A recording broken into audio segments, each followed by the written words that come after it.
Halo guys, kalau kalian ketemu dengan boneka di jalan, boneka, jangan asal kalian tendang atau jangan asal kalian hina. Karena kalian tidak pernah tahu latar belakang kisah dari boneka tersebut.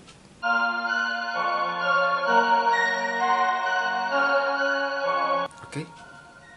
Kenapa aku pegang boneka ini, aku tunjukkan di sini? Karena aku punya pengalaman yang horor berkaitan dengan boneka.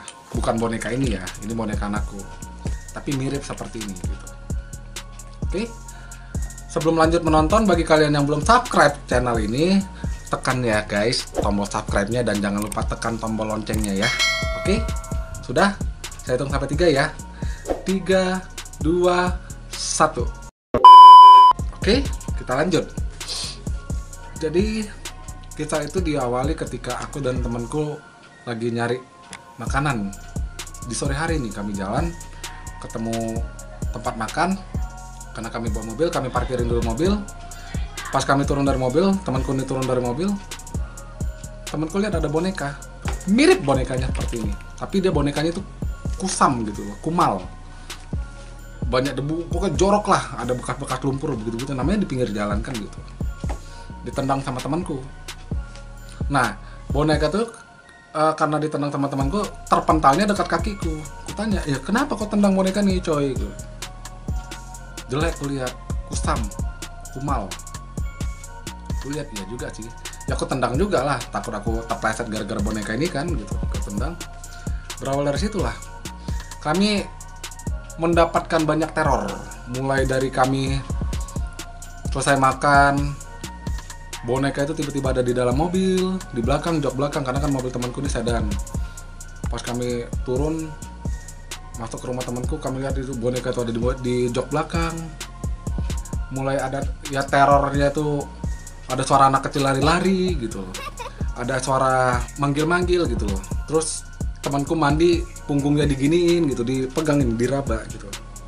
Yang aku lagi nonton juga ada yang ngeliatin dari belakang gitu.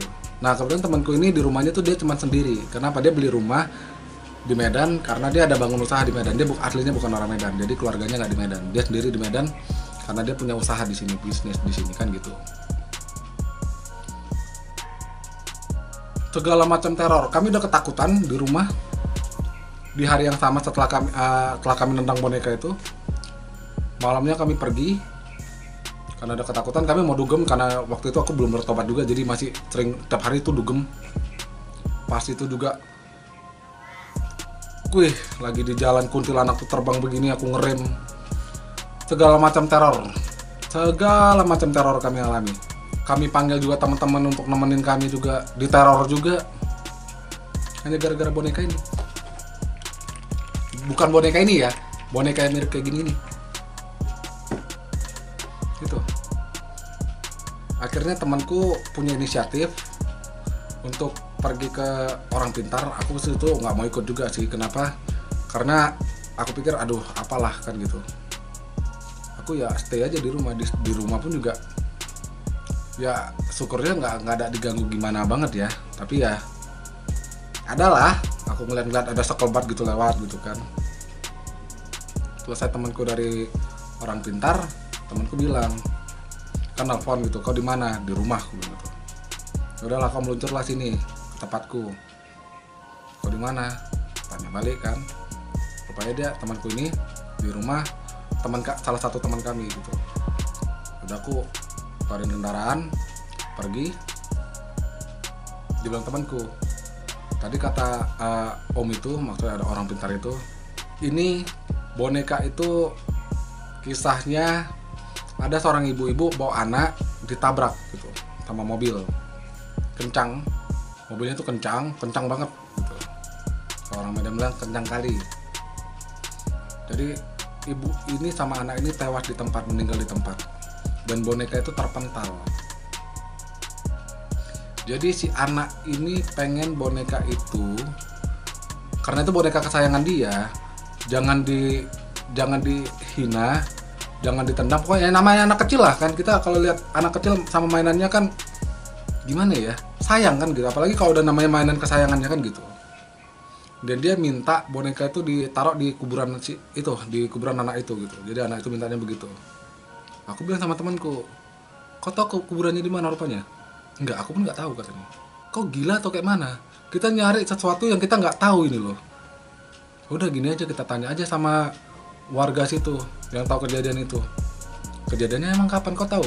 Nggak tahu juga. Ya kita tanya-tanya aja lah. Kami telusuri lah. Itu hampir 1 bulan loh kami nelusurinya. Dan selama hampir 1 bulan itu diteror terus. Yang dipanggil lah nama gitu. Yang tidur tiba-tiba pintu kamar itu duduk. Waduh, macam-macam terornya. Serius, hampir sebulan loh. Pokoknya itu hampir sebulan tuh kenyang aja tuh karena ya begitu-begitu. Temanku karena udah ketakutan dia minta aku tuh selalu tidur di rumah dia gitu. Di rumah dia juga kena gangguan. Kami ke hotel. Di hotel pun diikutin. Lengkap. Ini ngikut terus. Serius, ngikut. Di hotel pun diikutin. Sampai di hotel diikutin. Di hotel diikutin. Kami, karena udah ketakutan di hotel, kami tidur. Ini cari pom bensin, tidur di mobil. Di dalam itu pun diganggu juga. Itu terjadi hampir sebulan loh. Kami alami. Setiap hari. Hampir sebulan. Akhirnya karena kami telusuri ya, kami cari tahu sama warga sekitar yang tempat lokasi kecelakaan itu, kami tanya itu kejadiannya kapan. Oh, itu udah lama katanya gitu. Sekitar berapa, hampir 10 tahun yang lalu. Kami ini kejadian ini yang aku ceritain ini, yang kami gara-gara boneka itu udah belasan tahun lalu. Berarti kalau dihitung sama sekarang itu udah hampir 30 tahun yang lalu gitu loh. Oh gitu. Nggak sampai lah, iyalah hampir 25 tahun yang lalu lah gitu. Jadi aku bilang sama temanku, karena udah dapat infonya, jadi gimana nih, boneka itu harus kita cuci dulu kata gitu. Aku bilang sama temanku, kau aja nyuci, aku bilang gitu. Kau aja nyuci. Jadi ada syarat-syarat gitu, apa ya, mandi kembang lah, apa segala macem lah gitu lah, pokoknya dicuci, dibersihin gitu. Kau aja nyuci, aku nggak mau, aku bilang gitu. Orang kau yang nendang awalnya kok, kau yang hina kok, aku bilang. Udahlah, dicuci sama temanku lah kan, dibersihin. Setelah selesai dibersihin, ritual-ritual gitu, temanku nelfon, udah selesai nih bro, kayak mana nih selanjutnya? Ya udahlah, kita antar lah, mau kayak mana lagi, daripada kita tiap hari diganggu kayak gini. Udah kayak orang gila coy, serius, udah kayak orang gila kami. Setiap hari, hampir sebulan, diteror. Yang boneka itu tiba-tiba, ini kan boneka mirip kayak gini lah, mirip-mirip. Yang matanya ini tiba-tiba berdarah, ini kayak keluar darah, tiba gini, gak ada darahnya. Lo bisa bayangin gak gimana? Itu boneka bener-bener meneror. Sama sak-sak yang ibu-ibu yang kayak kuntilanak lah. Sama si anak kecil ini. Tiap hari. Macam-macam. Tidur. Aku kan, temanku karena udah ketakutan itu, dia selalu minta aku tidur di sebelah dia. Pernah aku terbangun itu, aku tengok si ibu itu yang kuntilanak itu. Gitu. Rupanya temanku. Kalian bisa bayangin gak? Itu hidup udah hampir kayak orang gila loh. Diteror setiap hari. Akhirnya kami cari tahu juga kan, karena lokasi kuburannya di mana, kami datangin nih. Beserta dengan paranormal yang udah dibayar sama temanku ini, yang dia konsultasi ini. Aku sih sebenarnya terus terang ya, dari dulu sih nggak begitu suka dengan berurusan dengan paranormal. Tapi cuman karena temanku tuh punya inisiatif untuk solusinya begitu, ya udahlah aku ikut aja. Pas kami naruh boneka itu selesai, kami pulang ke rumah dan pikir langsung selesai gitu urusannya, nggak ada diganggu-ganggu lagi. Masih udah, aku bilang sama temanku, kau bilang kalau udah dibersihkan, udah ditaruh di kuburannya, kita nggak akan ada lagi diteror. Kenapa masih diteror? Itu aku bilang sama temanku. Temanku pun bingung juga, iya kenapa kita masih diteror ya?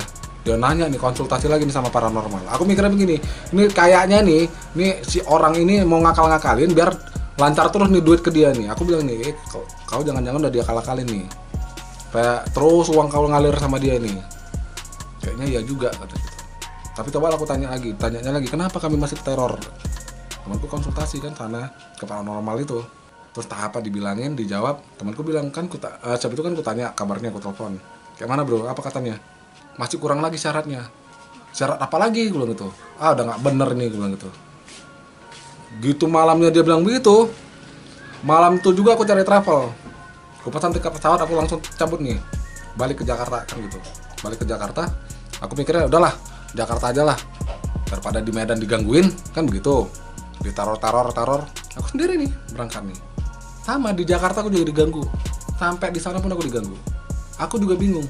Kenapa aku diganggu ya terus-terusan ya? Sampai satu titik ada malam-malam aku lagi duduk santai ngerokok. Terus ada suara ngomong sama aku nih, anak kecil nih, suara anak kecil nih. Aku tahu dia di belakang aku nih. Karena aku lihat, oh ada. Karena udah tiap hari pengalaman begitu, jadi aku nggak begitu terlalu takut banget lagi kan gitu. Dia bilang ini, Om pulang. Om pulang. Pulang kemana? Aku mikir gitu kan. Oh mungkin aku suruh balik ke Medan. Malam itu juga aku pesan tiket pesawat lagi, balik lagi ke Medan. Besoknya ini kan penerbangan untuk besoknya karena aku udah nyampe Medan, aku jumpai temanku ketawa, kenapa kau balik lagi, digangguin kau sampai sana? Iya aku bilang gitu. Tapi ada syarat yang kurang lagi. Apa rupanya? Kita belum minta maaf. Kalian tahu nggak, kalian bisa bayangin kesel nggak hanya karena belum minta maaf? Aku bilang emang kurang, udah dibersihin bonekanya, udah ditaruh di situ, tapi kita nggak ada ngomong kita minta maaf. Hanya persoalan karena minta maaf. Iya katanya. Terus nggak ada lagi yang lain. Ya kita tebar bunga lah di situ lah. Oh, cuman itu aja. Yakin kau nggak ada lagi? Nggak ada. Jadi duit kau udah berapa banyak keluar sama paranormal itu, bilang itu kan? Sama Om itu yang paranormal itu. Kalau yang terakhir ini konsultasi nggak ada keluar duit. Karena kan udah sepaketnya itu katanya gitu. Oh ya udahlah. Karena gitu. Kapan kita mau ke kuburan ini, ke kuburan itu lagi? Aku tanya gitu. Besok lah katanya gitu. Ya udah, besoknya kami ke kuburan itu lagi, kami minta maaf. Minta maaf kami bener-bener lah. Aku kan juga ngerasa terganggu kan. Tiap hari diteror begitu kan terganggu. Jadi aku bilang sama teman di situ, aku minta maaf, sebenarnya nggak ada niat untuk menghina boneka ini. Aku juga nggak tahu latar belakang ceritanya begini. Jadi aku benar-benar minta maaf begitu. Selesai kami minta maaf. Malamnya seperti biasa, mau dugem.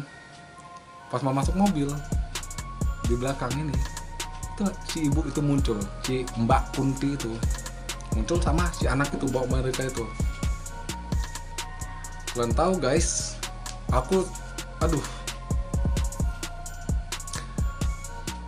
mau marah gak bisa marah, mau takut juga bercampur aduk. Kenapa aku marah? Katanya selesai minta maaf udah selesai urusan. Di situ asli aku udah nggak mikir takut lagi. Aku ngomong ini, semua syarat udah kami ikutin. Temanku udah pucat yang sebelah ini. Minta maaf udah. Kenapa masih diteror? Ngomong begitu aku tapi sambil gini kan. Nggak berani aku waktu tatap muka gitu. Kami tahunya di belakang karena tempat waktu nengok gini, ketengok di belakangku. Kasih kode temanku juga nengok ke belakang. Kenapa masih diteror? Marah gue, serius marah. Kalau kalian mau bunuh aku nggak apa-apa aku. Kok sempat aku jadi hantu juga, aku hantam kalian. Udah nggak betul lagi kalian. Semua syarat udah diikutin. Minta maaf oke. Sampai aku di Jakarta pun kalian ganggu juga, kalian teror juga. Balik aku ke Medan, kalian gini kan juga. Mau apa kalian maunya nih? Nggak ada apa ya, nggak ada ngomong apa. Akhirnya cuman aku dengar lah suara si anak ini ketahi gitu kan. Entah si anaknya entah mamanya nggak tahu lah. Menghilang. Pas menghilang, aku bilang sama temanku udah gak ada lagi. Akhirnya situlah aku mau ikut ke paranormal itu karena nemenin temanku ini. Temanku ini konsultasi lagi, kenapa ini? Om gini. Oh nggak apa-apa, mereka cuma mau bilang ya sudah terima kasih. Aku dalam hati aku udah sempat marah-marahin. Aku nggak tahu. Rupanya dia sempat pula kan. Oh udah emosi aku. Kayak mana nggak emosi? Udah takut tiap hari diteror, siapa nggak emosi? Akhirnya kan udah kayak gitu kan, keluar lah emosiku. Gak peduli juga aku, mau itu hantu kek, mau itu apa kek. Udah, gitu apa. Semenjak dari situ, gak ada memang kami diganggu. Cuman, pernah lah, boneka itu setelah itu kejadian itu 2 tahun kemudian, 2 tahun ya, iya 2 tahun itu. temanku datang megang boneka itu. Nah, aku bilang sama temanku ini, kau gila atau kayak mana? Itu kau ngapain kau ambil lagi boneka itu dari kuburan anak itu? Diantar katanya gitu. Kenapa diantar? Katanya biar kita yang pegang. Ku bilang kau aja yang pegang. Kampret, aku nggak mau. Dia nggak, aku udah pulangin loh. Diantar balik katanya. Nah, sampai dengan hari aku terakhir komunikasi sama temanku ini kan udah nggak di Medan lagi, udah di luar negeri. Boneka tuh masih sama dia. Anak itu minta boneka tuh dia yang pegang karena katanya temanku ini bisa urus. Jadi itu guys, hati-hati kalau kalian ketemu boneka di jalan, jangan asal main tendang, jangan asal main hina. Karena kita atau kalian tidak pernah tahu latar belakang kisah dari boneka itu bagaimana. Oke? Sampai di sini kisah nyata misteri yang aku pengalaman pribadi ini aku bagikan ke kalian. Bagi kalian yang belum subscribe channel ini, tekan tombol subscribe-nya dan jangan lupa tekan tombol loncengnya ya guys. Oke, akhir kata dari saya, terima kasih sudah menonton video ini sampai habis. Tuhan memberkati kita dan Tuhan melindungi kita semua ya. Oke, yuk bye-bye.